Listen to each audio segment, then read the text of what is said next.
Welcome back to the East Africa Travel Podcast, hosted by me, Charlotte Beauvoisin, author of Diary of a Mzungu. We're back at Sunbird Hill today and we're going to be talking about parrots.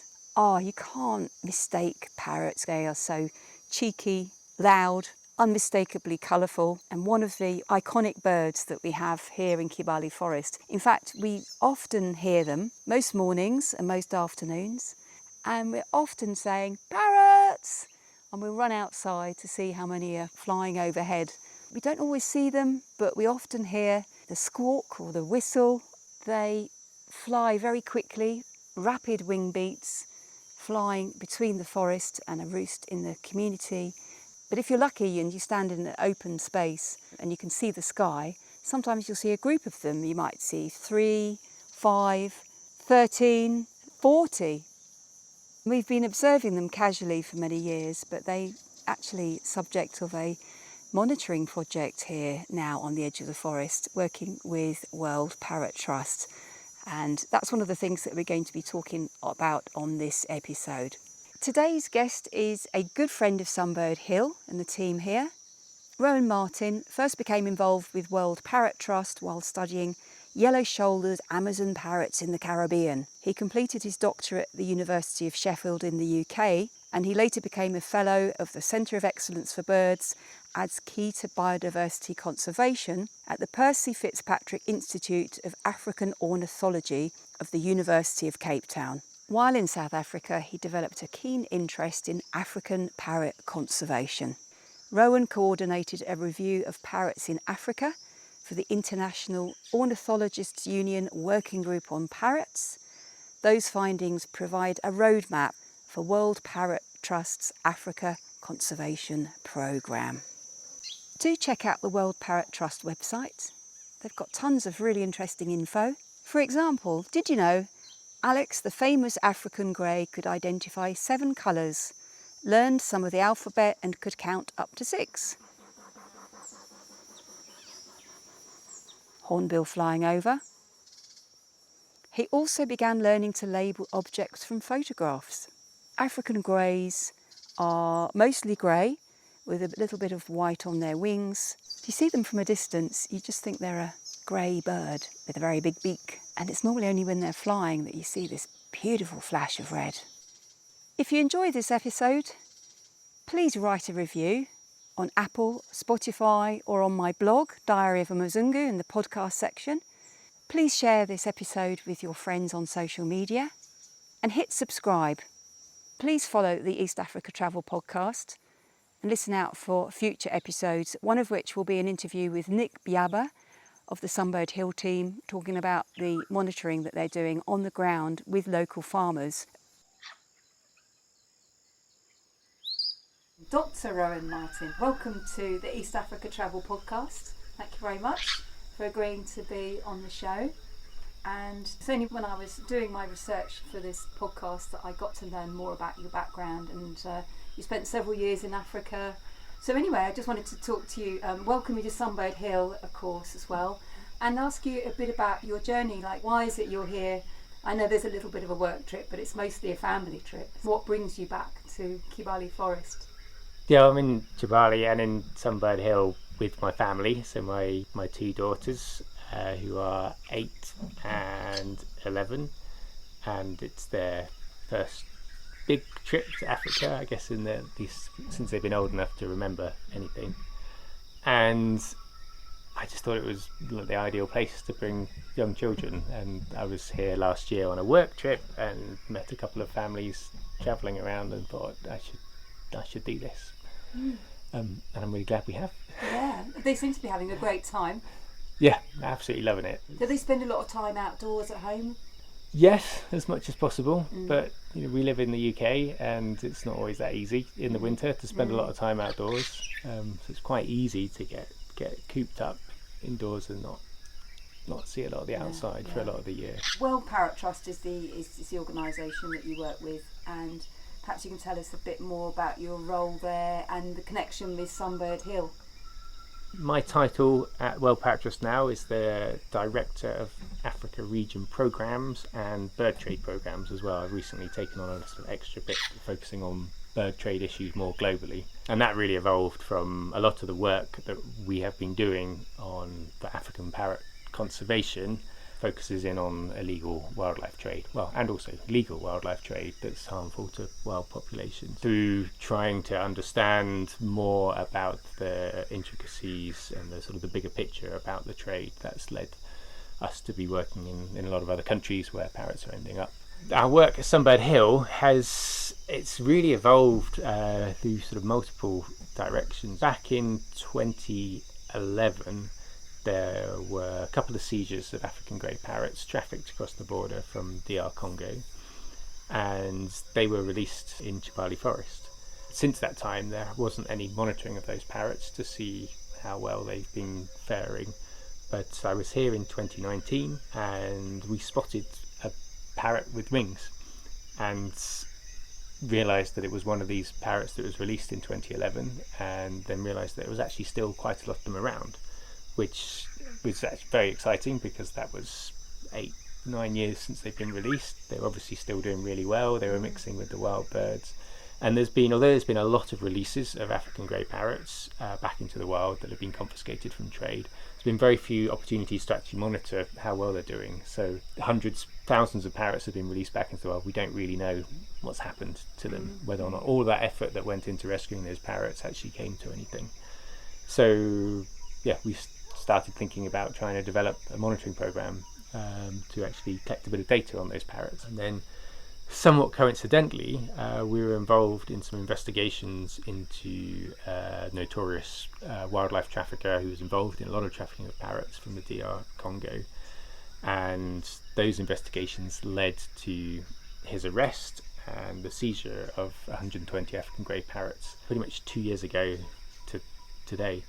So those parrots were then rehabilitated and they were also released into Kibale Forest. So that coincided very well with the launch of the monitoring program. So the guys here at Sunbird Hill, who are already doing a lot of wildlife monitoring in the area, already had the skills and knowledge of what they were doing and already very, very engaged with African grey parrots. I love them, basically. Yeah, absolutely. Super passionate guys and very, very knowledgeable as well. So this was an ideal opportunity really to actually collect data on those parrots, both groups of parrots, ones that were released over 10 years ago now and those ones that were released last year. So those two groups have got different colour rings, so you can identify which cohort they came from.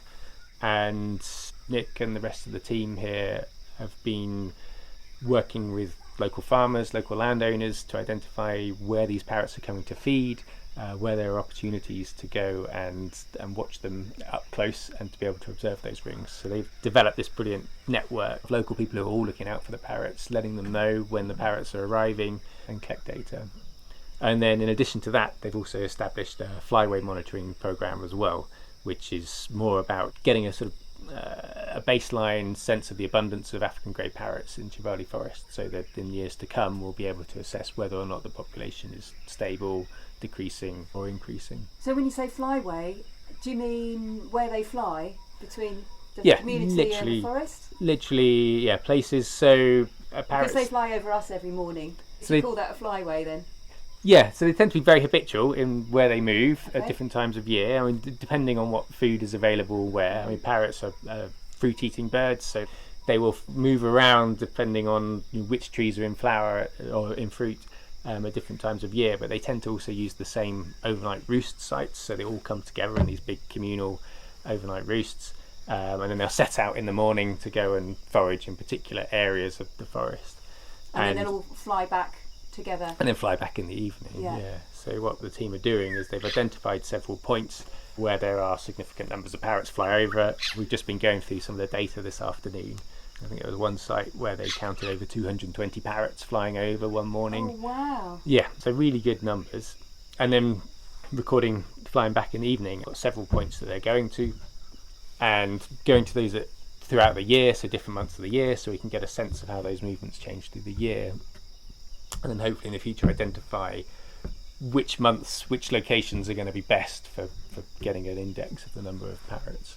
And I think that's probably going to be, given the sort of challenges of moving around the park, and there's obviously very thick forest, closed canopy, it's quite difficult to observe the parrots and to use other sort of techniques for estimating abundance. So I think these flyway counts around the edge of the forest, in areas that are relatively easy to access, is going to be the best way of setting up a monitoring program for those. Because I don't think I've ever seen one in a tree. I mean, apart from the photo here that I'm showing you of a parrot that landed at the top of a spaphodia tree, but it was only because I was in an open space and I could hear it fly in that I got a chance to see it. So that's normal, is it?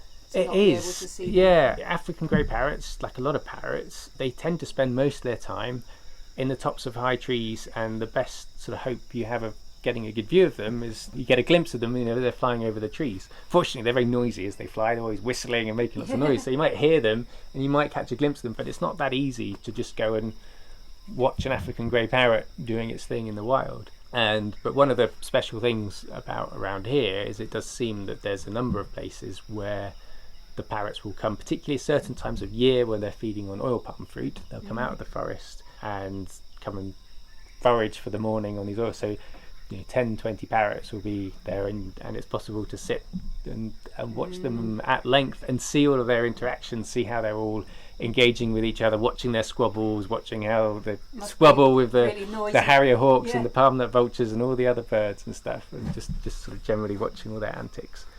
We'll soon have a really good plan for where the parrots are and when, won't we? Exactly, yeah, and that's, with getting all of this information means that you can plan much better if someone does want to come and see, because I often get asked by people. I mean, lots of people around the world have African grey parrots as pets, and they would love to go and see them in the wild and see how they're really behaving, how they're supposed to be.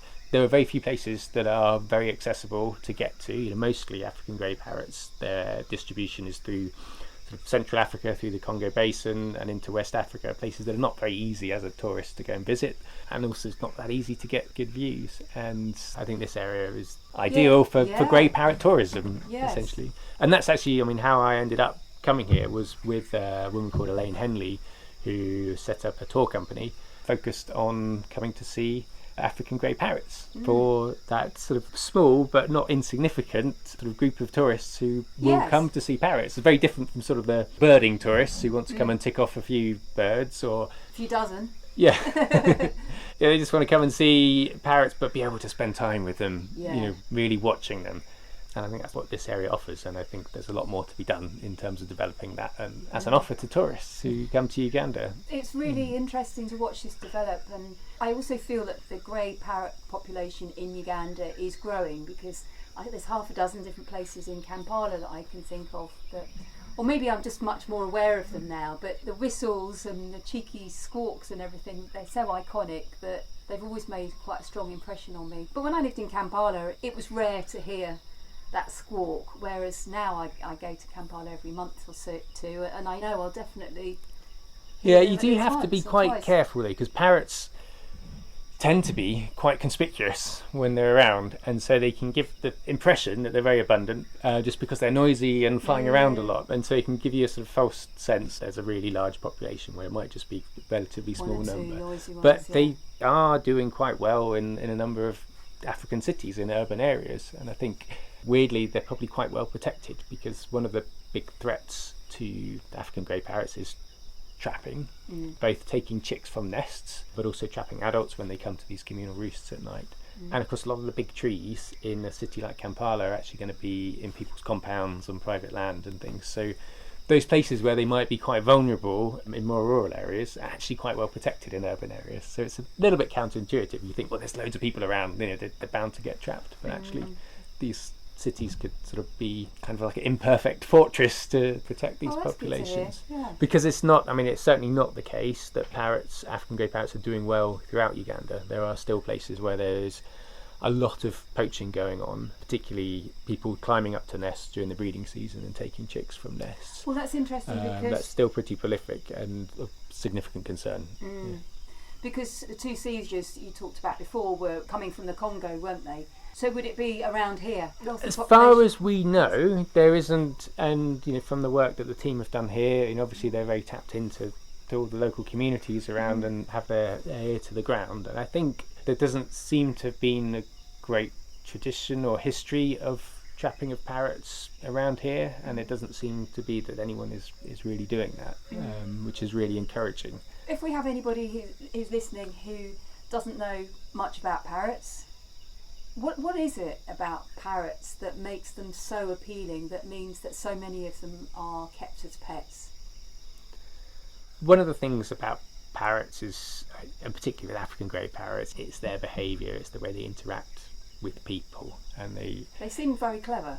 And they're very, very clever. They can learn things, they can solve problems, they can obviously learn words and imitate language and tunes. But I think often for a lot of people, it's the bond that they form. So parrots are very long-lived, and they form long-term monogamous pair bonds. So they stay with the same partner for year after year, potentially for life. And they very often, you'll see pairs of parrots moving around throughout the year. They'll stay as a pair. If you take a chick from its nest, they will, instead of bonding with another parrot, they will bond with that person and can form very close relationships with those people. But that can be hugely problematic though as well, because parrots live for a very long time. So how many years would that?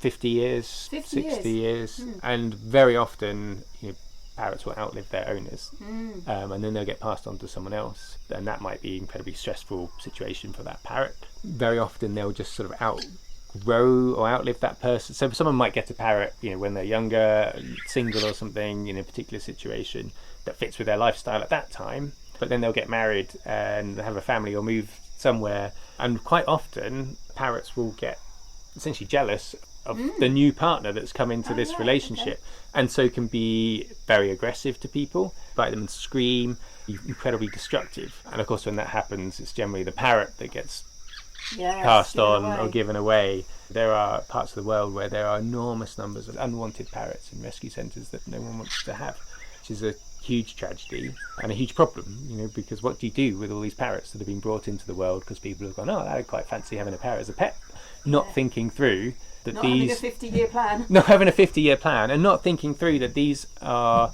highly social animals. They shouldn't be kept on their own. They should be kept with other parrots, in a flock of other parrots, in a large aviary. If you are going to consider having a parrot as a pet, which I wouldn't really encourage, but they shouldn't be really spending time on their own. If you've got a lifestyle where you're going out to work and leaving that parrot in essentially solitary confinement, this is a highly social animal, being left on its own for hours of the day. You're going to cause problems. Those parrots develop all sorts of issues. They tend not to fit well with most people's lives and lifestyles. Anyone seeing a video on YouTube of a parrot doing a cool trick and thinking that's something that they'd like to have, to think very, very carefully about whether or not that's something they're going to want to do for the next 50 or 60 years, and whether or not they're going to be able to give that parrot what it needs. What part does social media play in the pet trade? It must be pushing illegal activity. In two ways, really. I mean, certainly I think it's parrots and pets. I think they're very kind of TikTok, Instagram kind of friendly. They look very cool, for a short clip of something doing. And share it. Yeah, and so they get a lot of engagement. I mean, I've got two young daughters who are just sort of getting into that world of social media, and they spend loads of time watching videos of animals doing cool, funny, cute tricks and love it. But all the time that's sort of reinforcing this sort of sense of that's something that is okay to keep, something that's fun to keep, something that's okay to keep, because you think, well, if all these people are doing it, then it must be okay. If it's on TikTok, then it must be fine. Yeah, if all these other people are doing it, and famous people who should know better are doing this, then why wouldn't I? But I think social media also plays a really significant role in terms of the trade of wildlife as well, and particularly parrots, because a lot of social media platforms are used to buy and sell wildlife, and not just on a sort of local scale where people buying and selling like a pet shop would be selling some parrot to someone locally. But I mean, a lot of our research that we've been doing, looking at the role of the internet in the trafficking of parrots globally, people use platforms like Facebook to advertise large numbers of African grey parrots or other birds for sale, to try and get engagement from other parts of the world. And so you follow the conversations that people are having. But I think although social media companies, a lot of the big ones, have policies in place prohibiting that, they are not proactive in enforcing those policies at all. Although it's illegal to buy and sell endangered wildlife on Facebook, you can type in parrots for sale and you will find hundreds of groups. So there's no proactive efforts by those platforms to try and actually stop their platforms being used. And it's not clear what's legal and what's illegal. So No. perhaps you can explain to listeners the situation with African grey parrots, because they are... I read somewhere that the population in the DR Congo is 5% only of what it was, what the historical numbers were. And some parrots are bred legally, and then others are sold illegally. So how does that work? And because it's very confusing, isn't it? May well be the case, but we don't really have the data for a lot of countries like the DR Congo about the population. Certainly we know that populations in certain areas have completely collapsed. Areas where they were once very abundant, there are very few around now. There is some better data from some countries in West Africa, particularly Ghana, where showing that populations have collapsed by between 90 to 99% in the last couple of decades. So very, very rapid collapses in populations. A lot of it driven by the pet trade, but a lot of it also driven by habitat loss, and particularly the loss of large trees that are typically targeted for timber, but also the trees that provide the cavities that the parrots nest in. Yeah, I'm just saying how confusing it is that there are what's legal legal and illegal sales. The reason I bring this up is that there are people who might want to buy a parrot in Uganda, for example, or from Uganda. We know that some are being reared for sale, don't we? But we've also got the issue where people are stealing them from the forest. So how do you know? You see a parrot, somebody offers you one for sale. How do you know which one has been procured illegally? Yeah, I and think which this one is has been bred for you too? It's a really important point. So back in 2017, African grey parrots were transferred to Appendix 1 of CITES, that's the Convention on International Trade in Endangered Species of Wild Fauna and Flora, which basically ended the international trade for commercial purposes of wild African grey parrots. So there's no more any legal provision for going out and trapping large numbers of grey parrots and exporting them. It's remarkable that was permitted up until then. And back then, there were tens of thousands being trapped, despite what was happening to the wild populations. And a lot of them that are trapped, half of them can die in transit, can't they? So it's not just them being taken out of the wild. They're not even being used or, bought or sold or anything. So it's huge wastage, wasn't it? Yeah, right. I mean, you can easily double the number that are sort of entering trade as the number that have been taken from the wild. Totally. But another sort of important consequence of that Appendix 1 listing was that operations that want to breed these in captivity and sell them commercially would need to register with CITES, with the Secretariat. So you're breeding from captive bred birds rather than taking birds from the wild. And I think that's a big misconception that a lot of people have, is that just because something's bred in captivity, it's not harming the population in the wild.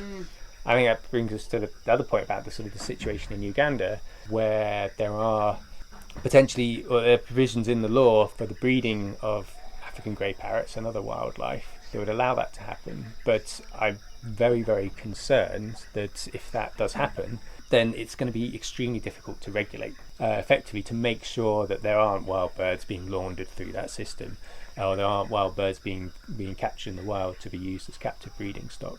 And I just think the level of regulation and oversight that would need is significant and shouldn't be overlooked, because if a system like that is put in place and there isn't the resources and capacity to oversee it properly, it could really sort of open the door to a huge amount of illegal trade. Yeah, I'm very uncomfortable about it all, because I really think that we're sending out mixed messages, aren't we? Because on the one hand we're saying that African grey parrots are highly protected and endangered, and then on the other hand it's saying, yeah, but it's okay to breed them and sell them if we do it this way, because I think the average person is not going to sit down and interrogate and find out the backstory and the legality or the illegality. No, I mean, they're probably going to buy the cheapest parrot that's available, And or the parrot that these is other available, issues. and then probably not going to be able to really dig into the origins of that bird properly.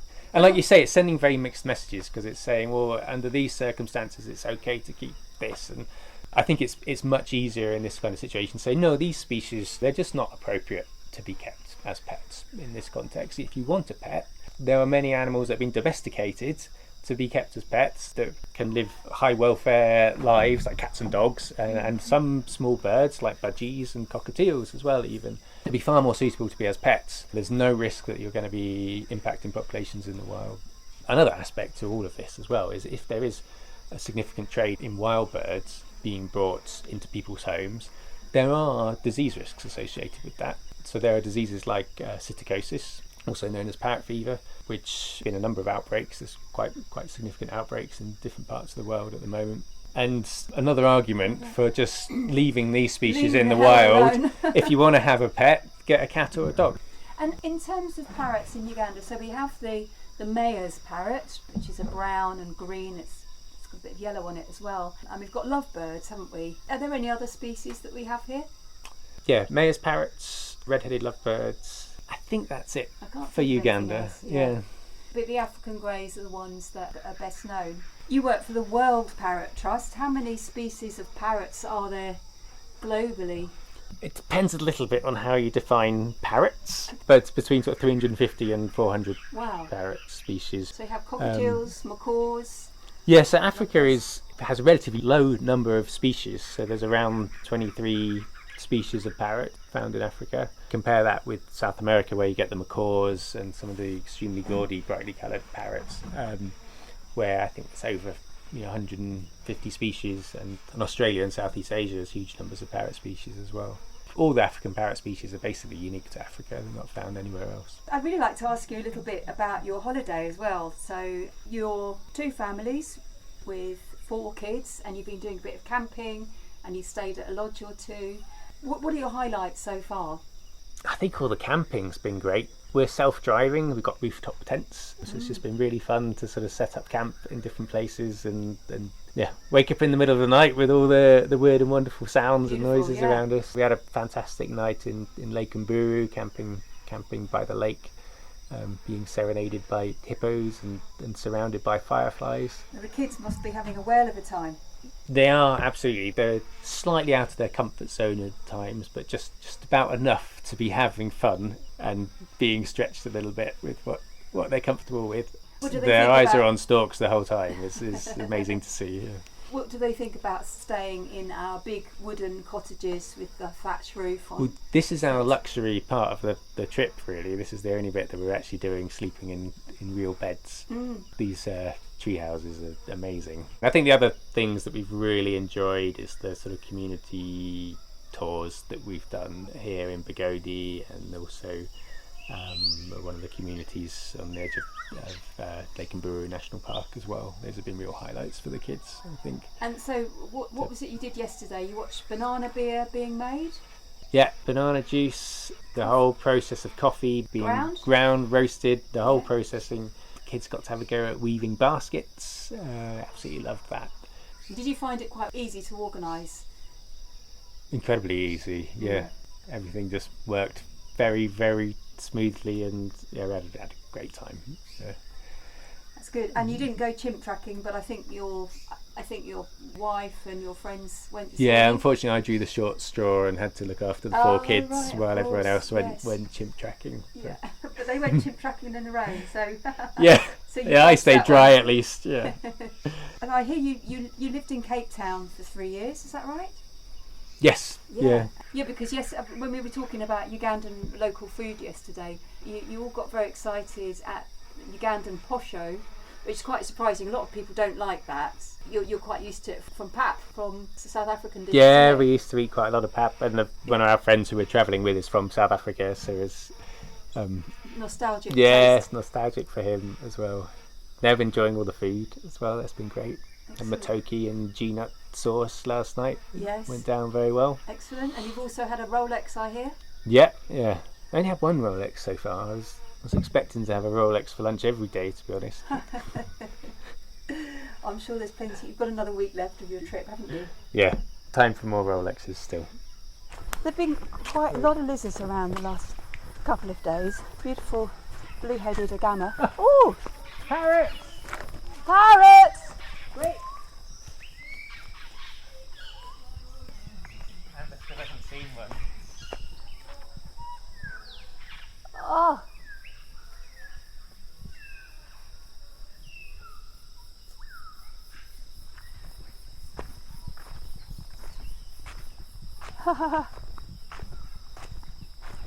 Did you? I didn't actually see one, but I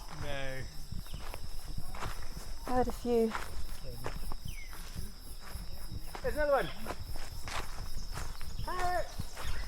Woo!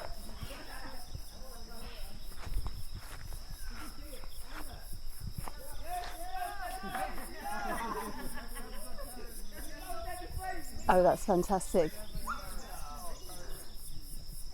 Just after our interview, walking back to the Birders Lounge, Rowan's rejoined his family and parrots flew overhead. It's about 6 o'clock in the evening, so parrots are heading back to their roost, and he managed to point out a parrot flying overhead. They fly very quickly, and his daughters have actually seen a wild African grey parrot. I wonder if you'll see any more. Well, thank you, Rowan, for your time and your dedication to parrots, and for loving Sunbird Hill and for bringing your family and your friends here.